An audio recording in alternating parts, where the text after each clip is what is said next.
ओम शांति। आज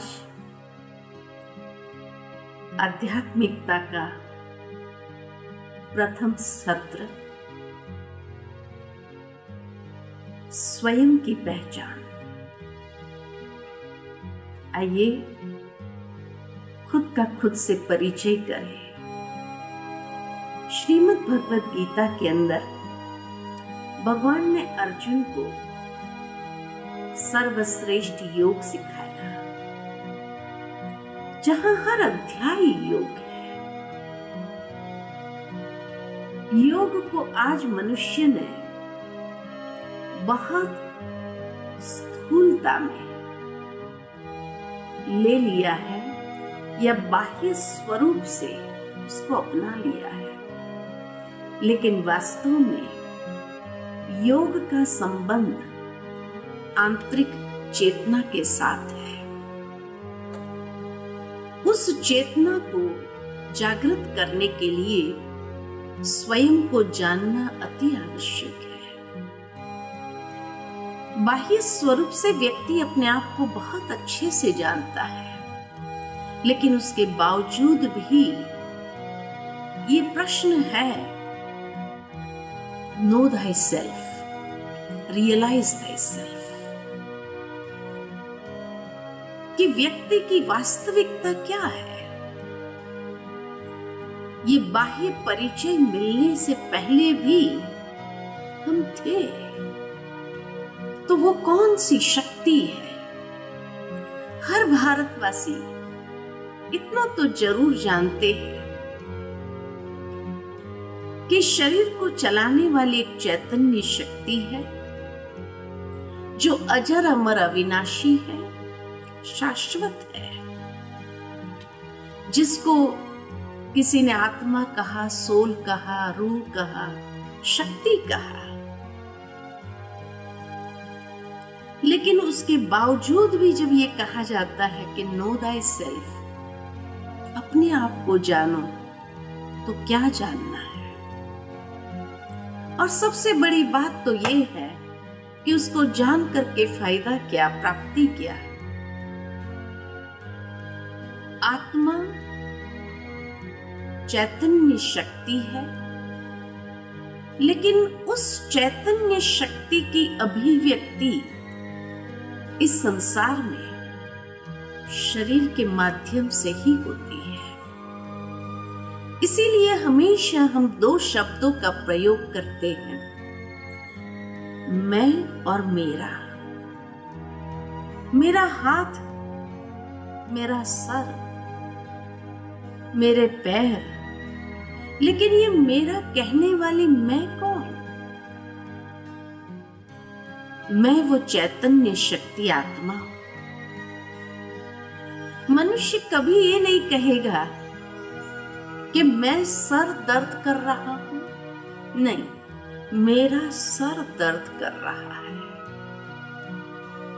मेरे हाथ में तकलीफ है।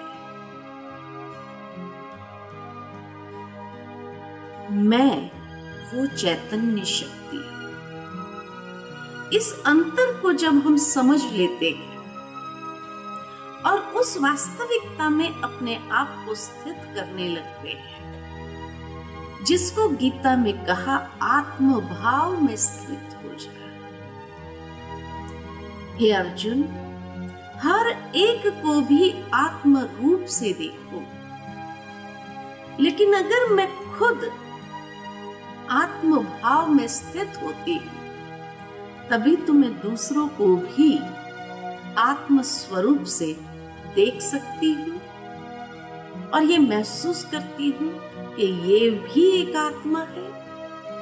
तो अनेक प्रकार के ऊंच नीच, काले गोरे का भाव जो है वो समाप्त हो जाता है, क्योंकि मेरी दृष्टि में परिवर्तन आ जाता कि ये भी एक आत्मा है। आत्मिक भाव को विकसित कर सकते हैं। वो आत्मा की वास्तविकता क्या है। जैसे ही ये अज्ञान दूर होता है कि जहां मनुष्य ने अपने आप को शरीर से आइडेंटिफाई करना आरंभ कर दिया, अपने आप को शरीर ही समझने लगा, तो अनेक प्रकार के भेदभाव को उत्पन्न कर दिया। और तब हम एक दूसरे को सह नहीं पाते हैं, एक दूसरे के साथ अपने संस्कारों को मिला नहीं सकते हैं, चल नहीं पाते हैं और अनेक परेशानियों को जीवन के अंदर उत्पन्न कर लेते हैं। संबंधों में तनाव शुरू हो जाता है। लेकिन जब ये आत्मभाव जागृत होता है तो ये अज्ञान देह अभिमान का या अहंकार का निष्क्रिय होने लगता है और तब हमारा अहंकार किसी से टकराता नहीं, क्योंकि अहंकार ही तो अज्ञान है। किस बात का अज्ञान? अपनी वास्तविकता का अज्ञान। वो आत्मा का वास्तविक स्वरूप कैसा है? आत्मा अति सूक्ष्म दिव्य ज्योति बिंदु स्वरूप है। इसीलिए व्यक्ति जब शरीर छोड़ता है तो ज्योत जलाई जाती है। इसी यादगार में कि जो चैतन्य ज्योत थी वो चली गई। वो आत्मा इस शरीर में कहाँ निवास करती है? मेडिकल साइंस के माध्यम से ये तो पता लगा लिया कि आत्मा का निवास स्थान हाइपोथैलेमस और पिट्यूटरी ग्लैंड के बीच में है, यानी भ्रुकुटी की मध्य से ठीक 2.5 इंच पीछे और ऊपर से 1.5 इंच नीचे। वो है आत्मा का निवास स्थान। लेकिन सरफेस मार्किंग भ्रुकुटी की मध्य में दर्शाया जाता है, जहां हम तिलक लगाते हैं। मंदिर में जाते हैं तो एक प्रथा है कि चमड़े की चीज को बाहर उतारो, अंदर जाकर तिलक लगाओ और उसके बाद भगवान की मूर्ति के सामने जाकर के हाथ जोड़ करके नमन करते हैं। लेकिन इस बात के रहस्य को अगर समझा जाए कि चमड़े की चीज को बाहर उतारना अर्थात ये देह भी एक चमड़ा है। जिस चमड़े का व्यक्ति अहंकार करता है, अभिमान दर्शाता है, वास्तव में उतारना है तो अहंकार के चमड़े को बाहर उतार दो। जिस बात का मनुष्य गर्व करता है, अभिमान करता है, जब भगवान के द्वार में जाओ तो कम से कम उस अभिमान अहंकार को बाहर उतारो। उसके बाद तिलक लगाया, यानी स्वयं को आत्मभाव में स्थित करो और फिर भगवान की मूर्ति के सामने जाकर हाथ जोड़ करके नमन करो।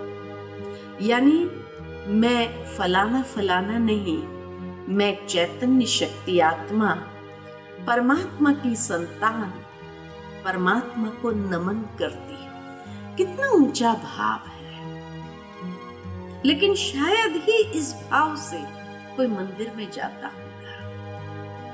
वो आत्मा की वास्तविकता कि आत्मा सतोगुणी है। सतोगुणी यानी द एसेंस ऑफ 7 वैल्यूज।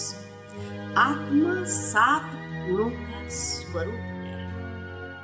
वो 7 गुण कौन से हैं जिसकी चाहना हर इंसान रखता है? शांति, सुख, आनंद, प्रेम, ये आत्मा की चाहना है। लेकिन वास्तव में ये हमारी वास्तविकता है, इसीलिए हमारी चाहना है। जिस तरह हर चीज का अपना एक गुण धर्म है। पानी का गुण धर्म शीतलता है, आग का गुण धर्म गर्मी है, तो आत्मा का गुण धर्म 7 गुण है। उसमें सर्वप्रथम आध्यात्मिक ज्ञान है, यानी समझ।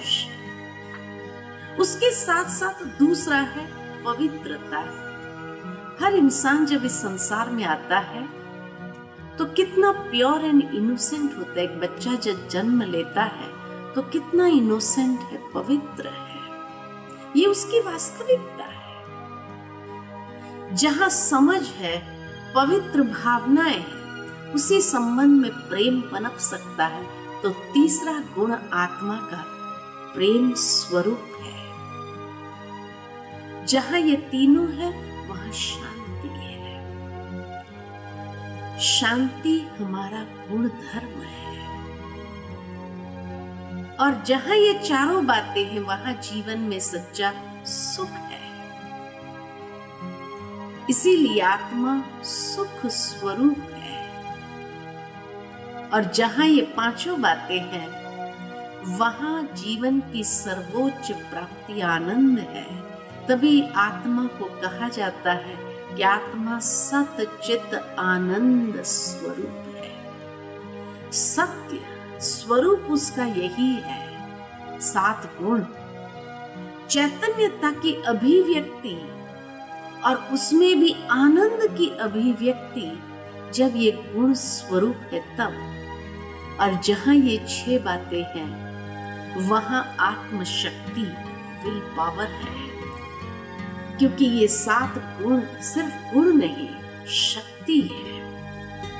ज्ञान की शक्ति, पवित्रता की शक्ति, प्रेम की शक्ति, शांति की शक्ति, ये सब शक्ति है। तो आत्मा चैतन्य शक्ति है। तो ये 7 उसके गुण धर्म, उसकी वास्तविकता है।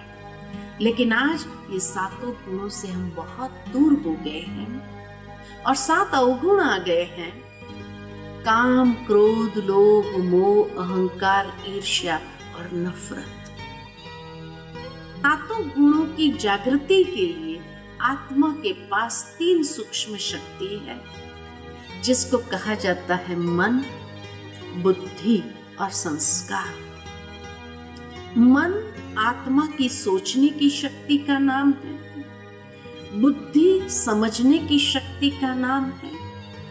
इसलिए कहा जाता है सोच समझ के करना। एक है सोचना, दूसरा है समझना और तीसरा कर्म में आना, जो आत्मा के ऊपर अपना प्रभाव छोड़ देता है, जिसको कहा जाता है संस्कार। तो ये मन, बुद्धि और संस्कार आत्मा के साथ शरीर में प्रवेश करते हैं और आत्मा के साथ ही इस शरीर से विदा लेते हैं। जिस तरह शरीर 5 तत्वों का पुतला है और इसीलिए 5 तत्व की पूर्ति के लिए 5 इंद्रियां हैं, इसी तरह ये 7 गुणों की पूर्ति के लिए आत्मा के पास भी मन, बुद्धि और संस्कार, जो आत्मा के ये 7 गुणों की शक्ति को चार्ज करते हैं। तो मन विचार जितने अच्छे रखेंगे उतनी बैटरी चार्ज होंगे, जितने विचार बुरे होंगे उतनी आत्मा की शक्ति क्षीण होंगी। बुद्धि यथार्थ तभी समझ सकती है जब विचार अच्छे होते हैं और तब व्यक्ति के संस्कार भी श्रेष्ठ होते हैं। तो ये है आत्मा की वास्तविकता।